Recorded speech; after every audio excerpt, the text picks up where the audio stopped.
I'm sure you've heard of the American reality show called The Kardashians, which is based on the Kardashian sisters. Now, of course, the show is not for everybody, but it does capture the lifestyle of the rich and famous in a way that a few other shows have managed to do. And that includes the crazy lengths to which the Kardashians and their ilk are willing to go for health and beauty. And actually, that reminds me of this one particular episode from about 2 years ago, where Kim's sister, Kendall Jenner, was meeting up with her friend Hailey Bieber in Miami.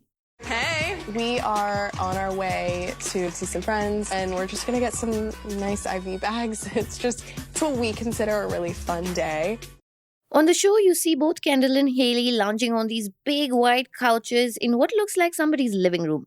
And suddenly, they are being hooked to full-fledged IV lines, the kinds you would only otherwise see at a hospital. Kendall explains it because post-COVID, she's been quote-unquote obsessed with her health. Can we put extra C in your IV just because of the COVID? Yeah, okay. Things like this, they comfort me. They help because it just makes me happy. Now, this was back in 2022. Today, almost 3 years later, IV drip therapy has gone from being a fad among celebrities like the Kardashians to becoming the wellness treatment for the uber rich. There is a growing consumer interest in quick, customizable wellness solutions, and plush clinics across the country are cashing in on it. Whether you're looking to treat a hangover or get glowing skin or lose weight or simply optimize your overall well-being, there is an IV infusion for you. The catch, of course, is that these treatments can cost anywhere between 2,500 rupees to 80,000 rupees. But the exorbitant price of these treatments has hardly been a deterrent for its target audience. In fact, if anything, it's only become more popular. The Ken reporter DVLS Pranathi spoke to multiple cosmetic clinics, from Kaya to others like Reviv, Elixir Wellness and Kosmoderma. All of them see IV treatment as their key to tapping into India's steadily growing health and fitness industry. In fact, some of these clinics today are doling out thousands of IV drips every month. But in a country where the cost of healthcare is through the roof and regulations around IV drips are still in the grey, this treatment is just as controversial as it is aspirational. Welcome to Daybreak, a business podcast from the Ken.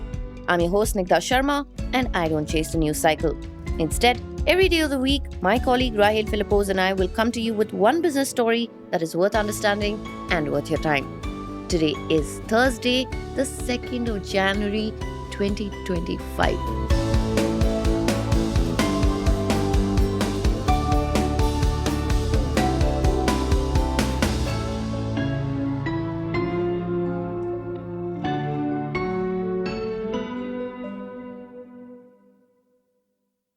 While IV drip therapy really blew up post-COVID, it was actually first introduced in India back in 2008 by a cosmetic clinic called Kosmoderma.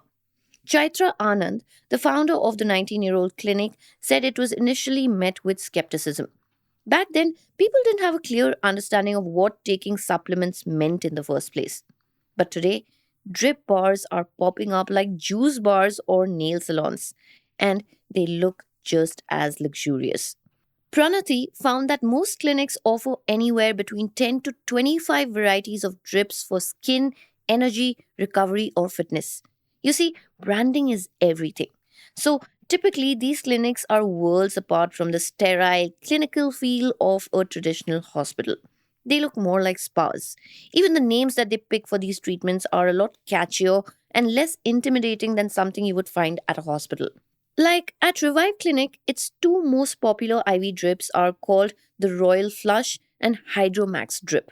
The first is for hormone regulation, while the other one is for fitness enthusiasts because it helps with recovery. Similarly, at Elixir Wellness, everything Elixir has gained traction among younger clients for its comprehensive benefits.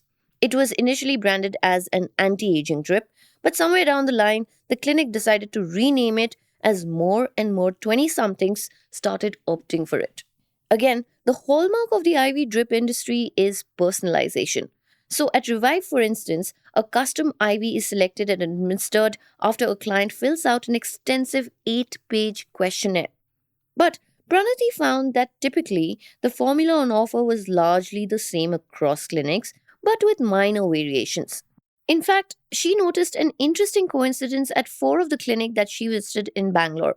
The manufacture of their products' ingredients, especially glutathione, was the same.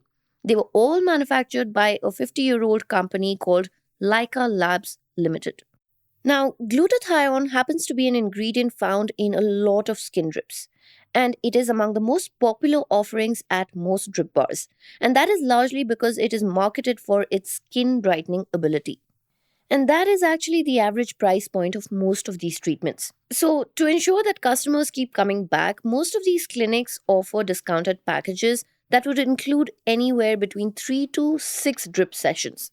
And 5 different clinic founders told Pranathi that offering deals like these help companies retain about 80 to 90% of their customers. Sahil Gupta, the founder of one such clinic called Bodycraft, explained the economics of it all. He said that the cost margin for a typical IV drip is about 25% of the cost of goods sold. So, if he delivers the service at 100 rupees, about 25 goes into the making of the concoction. Gupta said that Bodycraft has seen a 2 times growth in its revenue since it first introduced IV drips in 2023. Elixir too has seen tremendous growth. It claims to administer around 1,100 IV drips per month across its Mumbai and Delhi locations. And now these clinics are going all out, from collaborating with influencers to setting up drip bars at big events like weddings and office parties. They are doing everything it takes to cash in on this new health trend. But the thing is, not everybody is convinced, particularly the medical fraternity. More on that in the next segment.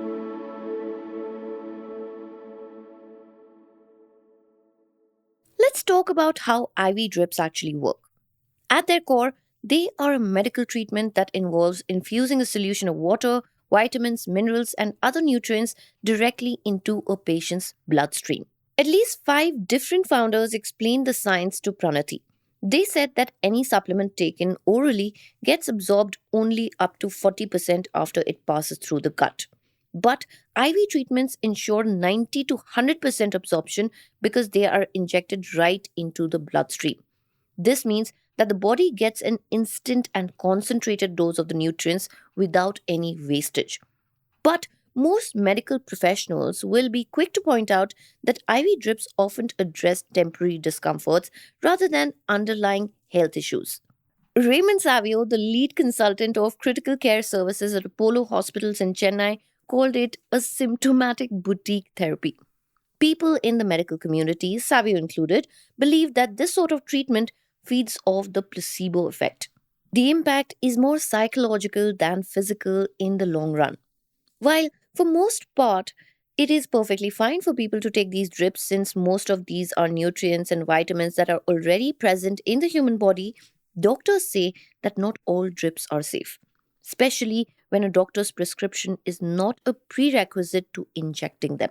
For example, there is a popular IV drip for pregnant women. It contains folic acid, calcium, and anti nausea medicine and helps boost energy levels. But a gynecologist that Pranathi spoke to told her that the safety of IV vitamin therapy during pregnancy or breastfeeding remains unstudied. Another factor to consider is the actual efficacy of these treatments. While the effects are almost immediate for some, they do not last very long, which means that most people who opt for IV drips have to make regular visits to the clinic for consistent results. For instance, a 30-year-old doctor said that they did not see any signs of glowing skin not until they took 6 sessions of glutathione, and they spent about 9,000 rupees per session, but they were told to keep taking it until they saw results. The other factor to consider is the amount being administered. Chaitra Anand, the founder of Kosmoderma, said that typically there are 2 types of doses: 100 ml for something like a fat burn drip and 500 ml for illnesses like flu. The amount also varies based on doctors' recommendations. Some clinics like Elixir offer double and triple doses of glutathione in a single session. But A clinic like Elixir claims to do it based on weight. So, if somebody is about 70 kilos, they could be administered about 1800 mg, which is triple of the dose a person weighing 50 kilos. All things considered, it is still unclear whether IV therapy is truly transformative or just an expensive delusion. Adding to that is the fact that when it comes to regulations, it is still uncharted territory. Stay tuned for more on that. Medical experts say that IV drip treatments are typically administered without proper oversight or safety protocols. And this largely has to do with the fact that this is a regulatory gray area. The biggest issue here is that these drips use prescription medication, which only qualified medical professionals can administer. But instead, they are offered in salons and spas by people who are not necessarily trained. It also doesn't help that some of the ingredients that they use are not rigorously tested or even approved by the US drug regulator or the Indian equivalent. Plus, a clinic or a hospital must be registered before it can deliver any kind of injectable service in a state like Karnataka. But many are not, which adds to the ambiguity and raises concerns about the potential effects. There is also a lack of approval. Take the case of CoQ10, for instance, which is an enzyme that is mainly used for muscle cell recovery for people who engage in a lot of physical activity. But it is not approved in India in the short form as of now. It is only available orally. Yet, you can still get it at many of these clinics. And then, of course, there's also the risk of complications. People with abnormal magnesium or potassium levels due to conditions like kidney disease or excessive alcohol consumption may suffer from abnormal heart rhythms or muscle weakness due to IV infusions. But despite the risks and the lack of regulation and scientific evidence, the IV drip market is rapidly expanding here in India. And it is projected to reach $500 million by this year, 2025. And as long as the innovations and consumer interest in quick, customizable wellness solution keeps growing, it seems like IV drips are not going anywhere.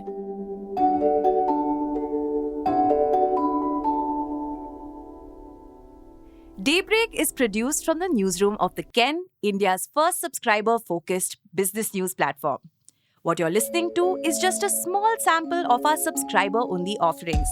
A full subscription unlocks daily long-form feature stories, newsletters, and podcast extras. To subscribe, head to theken.com and click on the red subscribe button on top of the Ken website.